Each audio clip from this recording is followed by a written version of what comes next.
Hey everyone! Today I'm diving into a topic that's been making waves across the United States: student protests against the Trump administration. So grab your popcorn and let's get into it. In recent months, thousands of students from coast to coast have taken to the streets, campuses, and even social media to voice their dissent against President Trump's policies. But what exactly are they protesting? Let's break it down. First off, Trump has been pretty vocal about his stance on protests. On March 4, 2025, he took to Truth Social, threatening to arrest, deport, and expel students involved in what he called illegal protests. He even threatened to cut federal funding for universities that allowed these demonstrations. Harsh, right? Now let's talk about the impact on foreign students. Trump's executive orders have specifically targeted international students, particularly those supporting groups deemed as terrorist organizations like Hamas and Hezbollah.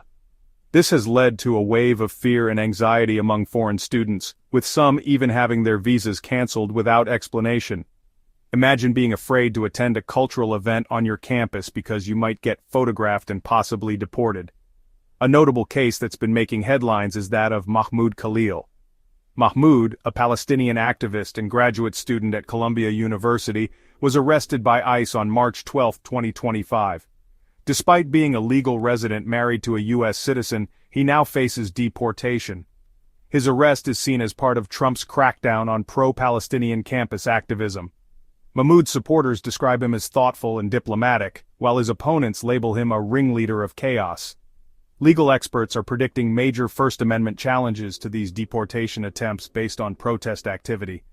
Free speech advocates and organizations like CARE and FIRE are gearing up to support targeted students, condemning Trump's threats as a chilling attack on free speech. But it's not just about Mahmoud. There's a bigger picture here. Over 700 protests were planned nationwide for Trump's January 19, 2025, inauguration alone.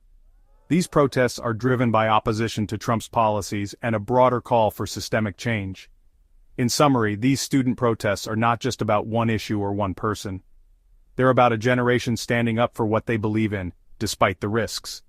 Whether it's challenging executive orders, fighting for free speech, or advocating for international students' rights, these students are making their voices heard. So, what do you think? Are these protests a vital part of democracy, or do they cross the line? Drop your thoughts in the